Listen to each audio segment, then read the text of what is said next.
오늘 이 시간요. 이렇게 일본의 잃어버린 20년이 과연 한국은 어떻게 따라갈 것이냐 아니면 한국은 다르게 갈 것이냐 이 부분에 대해서 한번 체크해보는 시간 가져보도록 하겠습니다. 자, 먼저 이렇게 일본이 하락을 했던 20년 동안 하락을 하게 됐던 원인을 먼저 짚고 넘어가야 될 것 같은데요.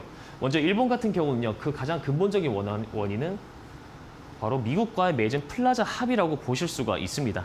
자, 이 플라자 합의가 무엇이냐? 자, 이제 G5 이제 각 세계의 정상들이 모여서 합의를 본 내용인데요. 미국 뉴욕에 있는 플라자 호텔에서 이 정상들이 모여서 이제 합의를 본 내용인데 결국 이 내용의 핵심이 무엇이냐? 그 당시 미국의 이제 달러가 강세다 보니까 이제 수출이 안 됐죠. 수출이 안 되다 보니까 이제 일본의 엔화를 오히려 강세를 만들자. 미국의 입장에서는 엔화 강세를 만들어서 일본 같은 경우는 이제 엔화가 강세가 되다 보니까 수출이 더욱더 힘들어지죠. 경제가 죽어나갑니다. 자, 그때 이제 일본이 했던 선택은 바로 엔고 불황을 막기 위해서 금리를 인하를 시행했습니다. 자, 1987년 금리 5%에서 2.5%까지 급격하게 인하를 했습니다. 자, 제가 항상 이제 뭐 방송에서 말씀드리다시피 금리 같은 경우는 사실 집값과 직접적인 영향은 없다고 볼 수가 있겠지만 하지만 이렇게 단기간에 급격하게 인상을 하거나 인하를 하게 되면은 이런 경우에는 바로 다이렉트로 집값에 영향을 미칠 수가 있겠는데요. 자, 일본 같은 경우는 87년 당 1년 만에 금리를 반토막을 내버렸습니다. 자, 그 결과로 일본의 집값은 굉장히 높은 수준으로 상승하게 되었고요. 또 다른 모습으로 투기판이 벌어졌다 이렇게 표현할 수도 있겠는데요. 자, 일본 같은 경우 이렇게 집값이 오르자 1989년도에 단 1년 만에 다시 한 번 더 금리를 3.5%에서 6%로 인상을 시켜버렸습니다. 앞서 말씀드렸다시피 단기간에 이렇게 금리가 올라갔다 내려갔다 하는 것은요. 부동산 시장에 직접적인 영향을 미칠 수밖에 없기 때문에 자, 이렇게 급격하게 오른 금리로 인해서 일본 부동산 시장이 침체를 겪기 시작했는데요. 자, 하지만 그때 또 한 가지 더 이벤트가 있었습니다. 바로 90년대 초반에 대규모의 신도시 개발로 인해서 공공주택이 초과로 공급이 되었더라. 자, 공급 앞에 물량 앞에 장사 없다는 말도 있습니다. 단기간에 이렇게 금리가 인상하고 그리고 단기간에 공공주택이 초과로 공급이 될 시에는요. 부동산 시장 가격 당연히 떨어질 수밖에 없었는데요. 자, 결국 근본적인 원인은요. 집값이 급등한 상태에서 급격한 금리 인상과 그리고 초과 공급으로 인해서 버블이 붕괴되기 시작을 하였다. 바로 이것이 일본이 잃어버린 20년을 겪게 되었던 바로 근본적인 원인이다. 이렇게 체크할 수가 있겠습니다. 자, 그렇다면은 과연 한국과 일본은 어떻게 차이점이 있는지, 과연 왜 한국이 일본을 따라가지 않을 것이라고 주장할 수가 있는지 그 근거를 한번 들어서 살펴보도록 하겠습니다. 자, 먼저 첫 번째 한국과 일본의 차이점은요. 버블의 규모입니다. 자, 그 당시 일본의 주택가격 지수가 31배 상승한 동안 그 외에 다른 타 국가들은요. 4배 정도 상승한 거에 그쳤을 만큼 굉장히 거품이 버블의 규모가 컸다. 그리고 그 당시는요. 90년경 당시에는 일본은 LTV, 주택담보 비율이죠. 10억을 기준으로 봤을 때 LTV가 120%라는 것은 10억짜리 주택을 살 때 12억까지 대출을 해준다라는 바로 그런 얘기가 되겠는데요. 자, 이렇게 LTV를 120%까지 대출을 해줬다는 건요. 나머지 잉여 자금으로 또 다른 투자를 할 수가 있다는 이야기가 됩니다. 결국 이런 투자 수요, 투기 수요라고도 표현할 수 있을 만큼 이런 수요들이 증가하면서 가격의 상승, 급상승, 즉 버블이 거품이 끼기 시작을 했다는 점 말씀드릴 수가 있겠고요. 자, 쉽게 예를 들면요. 그 당시에 90년경 일본 왕궁의 토지 가격으로는요. 미국 캘리포니아의 모든 땅을 살 수 있을 만큼 비쌌다. 이런 말이 있을 정도로 실제로 그 당시에 토지 가격, 집값 상승이 엄청났다. 버블의 규모가 엄청났다. 이렇게 보실 수가 있는데요.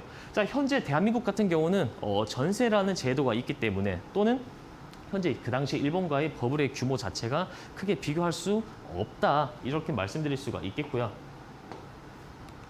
자, 그리고 두 번째 차이점은 바로 자산시장의 구조 이렇게 표현할 수가 있겠습니다. 자, 그 당시 일본 같은 경우는 버블이 이제 붕괴가 되기 시작한 시점에서는 일본 국민의 입장에서는 사실 주택을 보유하고 있는 것 자체가 손해가 되는 그런 시기였습니다. 자, 그러다 보니까 많은 국민들이 이제 투매를 했다, 던지기를 했다, 매물 던지기를 했다 이런 식으로 표현할 수가 있겠는데 그러다 보니까 발달했던 문화가 바로 사택 문화입니다. 자, 즉 이제 기업에서 회사에서 기숙사를 제공하는 경우가 많았다라는 거죠. 자, 이렇게 사택 문화가 발달하였고요. 그러다 보니까 국민 대부분이 무주택자로서 지내다 보니까 자산의 대부분이 현금 또는 예금이나 채권에 들어가 있었다. 부동산 실물 자산이 아니었다는 거죠. 자, 그 결과로서 어떤 결과가 불러일으켰냐? 바로 인플레이션이 아닌 디플레이션의 정권을 지지를 하기를 시작했다. 이렇게 말씀드릴 수가 있겠는데요. 자, 인플레이션 같은 경우는 화폐의 가치가 하락하고 실물 자산의 가치, 부동산이나 금 같은 이런 실물 자산의 가치가 올라가는 건데요. 자, 디플레이션 그 반대입니다. 돈을 현금을 가지고 있는 사람이 유리한 구도로 이제 바뀌는 거죠. 자, 그러다 보니까 낮은 통화량 증가율을 유지하게 되었다. 여기 표에서 보시는 바와 같이 가장 밑에 있는 이 주황색 선이 바로 이제 일본의 그 당시 일본의 통화량 증가율이었습니다. 자, 유럽이나 이제 영국과 미국과 비교를 해봤을 때 굉장히 낮은 통화량 증가율을 유지를 했는데요. 이 통화량 증가율 자체는 집값과 직접적인 영향이 있기 때문에 이런 큰 영향을 미칠 수밖에 없었다. 또 그 당시에는요, 일본 같은 경우는 금리에 민감한 상업용 부동산, 즉 상가죠. 상가에 굉장히 많은 투자를 했지만 한국 같은 경우는 아파트 중심이고 그리고 한국 같은 경우는 내 집 마련의 꿈이 굉장히 큰 나라이기 때문에 이런 자산시장의 구조 자체도 굉장히 근본적으로 차이가 있더라. 이렇게 표현할 수가 있겠습니다. 자, 또 다른 차이점으로는요, 바로 재건축의 가능성입니다. 자, 실제로 일본 같은 경우는요, 대부분 이제 고령자로서 재건축에 대한 거부감이 많고요. 그리고 실제 2018년 기준으로 40년 이상 노후 아파트가 73만 호 중에서 약 250건만 재건축이 진행이 되었더라. 자, 그만큼 굉장히 낮은 비율로 재건축이 진행이 되었는데요. 그러다 보니까 일본 같은 경우는 주택이 노후화될수록 가치가 떨어지고요. 하지만 한국 같은 경우는 재건축이나 재개발이 활성화되어 있기 때문에 노후 주택일수록 가치는 올라갈 수밖에 없다라는 점. 자, 특히 한국 같은 경우는 최근 정비 사업이 활발하게 진행이 되면서 멸실주택, 즉 기존 노후화된 주택을 멸실하고 새로운 주택을 이제 건설을 해야 되기 때문에 멸실주택에 대한 지속적으로 증가로 인해서 초과 공급이 쉽지는 않다. 이렇게 표현할 수가 있겠습니다. 자, 그리고 네 번째 차이점은요, 바로 이 전세 시장, 대한민국에만 유일하게 존재하고 있는 이 전세라는 제도에 대한 차이점인데요. 자, 이 전세 영어 표기도 전세라는 점 체크하실 수가 있겠고요. 자, 그리고 이런 전세는요, 집값의 하락을 막는 완충 역할을 하고 있다. 즉, 일반적으로 실제 소유의 가치와 렌탈의 가치는 다를 수밖에 없기 때문에 전세 가격 밑으로 매매 가격이 내려오는 경우는 일반적인 경우로는 없다고 보실 수가 있겠는데요. 따라서 이렇게 전세는 집값의 하락을 막는 역할을 하면서 집값의 하방 경직성을 담당하고 있더라. 특히 이곳 현재 국내 임대시장 같은 경우는 85% 정도가 개인, 민간에서 이제 공급하고 있는 그런 임대주택의 비율을 가지고 있고요. 약 15% 정도가 공공 임대주택으로 존재하고 있다. 따라서 이런 전세시장 유무를 떠나서 현재 다주택자로서의 임대주택 공급원으로서의 다주택자의 역할을 또 인정하는 그런 방향성이 필요하지 않겠는가 이렇게 말씀을 드릴 수가 있겠고요. 자, 다섯 번째 차이점은요, 바로 초과 공급입니다. 제가 앞서 말씀드렸다시피 부동산 시장, 특히 주택 시장에 있어서 물량 앞에는 장사가 없다 이렇게 표현을 해드렸는데요. 자, 가장 큰 차이점이 바로 초과 공급의 규모였습니다. 자, 실제로 일본과 이제 미국을 비교를 해봤는데요. 자, 1980년에서 1990년까지 초반까지 신도시 개발로 연간 160만 호가 초과로 공급이 되었다. 160만 호 굉장히 높은 수치로 공급이 되었는데요. 자, 당시 일본 인구가 약 1억 2천만 명이었고요. 3억 인구의 미국은 연간 150만 호가 공급되었다.